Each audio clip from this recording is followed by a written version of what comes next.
Okay, we're almost done with this whole module, but I do want to talk about actually combining programs, all right? Now, I could actually ask you guys to individually code in every little line if you want to add anything new, but sometimes it's really useful to just be able to, not reinvent the wheel, but simply find code that's out there and then be able to take pieces from it and put it into your own piece of code, all right?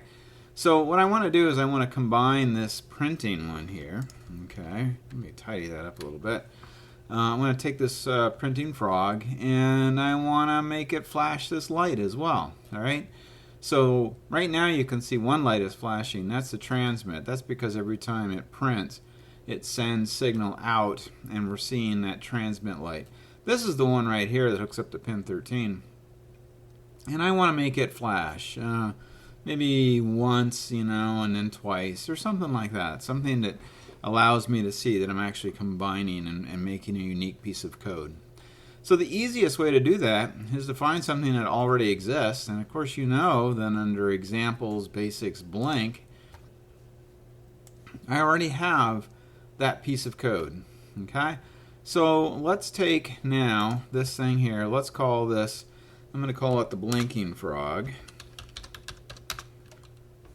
And let me change that date. Alright, so today's the date. And I'm going to save as. And I'll call it blinking frog. Like that. Okay, so I need to move stuff from here over to here to make it work. Well, what do I need? I've already got a header. Okay. That's good. Looks like I'm going to need my variable and the pin. So notice it's above setup. It's a global. We'll get into that as we move forward, but this is a global. All right. And of course in setup, I'm going to have to deal with that pin mode. I need to make sure it's set to output. You recall that from earlier. And let's move that on over. I'm going to put it right here. Alright, so now I've set my pin mode to output.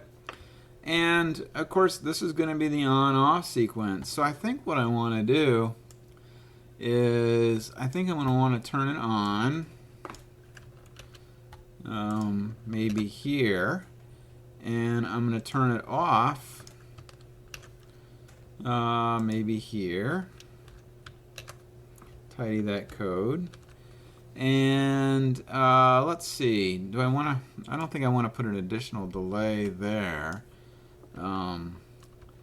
Let's think about it. So what I guess we want to do is we want it to turn on, print the frog, then maybe we do want to wait a little bit. So let's wait, I'm going to move this, wait for a second, we're going to change that.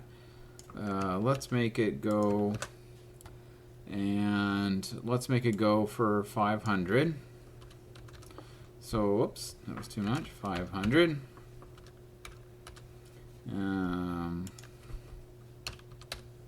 Make it a half second. Then we're going to go off, and we'll stay off for 1 second and repeat. So let's see what happens if we load the blinking frog. I'm going to go ahead and minimize this. And what should happen is we should now get this interactive thing going on between this and this. So we see that we've got the light flashing and the frog getting printed. All right. So we've combined two pieces of code. Not super exciting at this moment, but it's a nice introduction to one of the hundreds of things we're going to be able to do. Thousands of things that you guys can do. So I'm going to end this, and I'm going to, next video, I'm going to give you your end of module challenge, and I'll see you in a minute.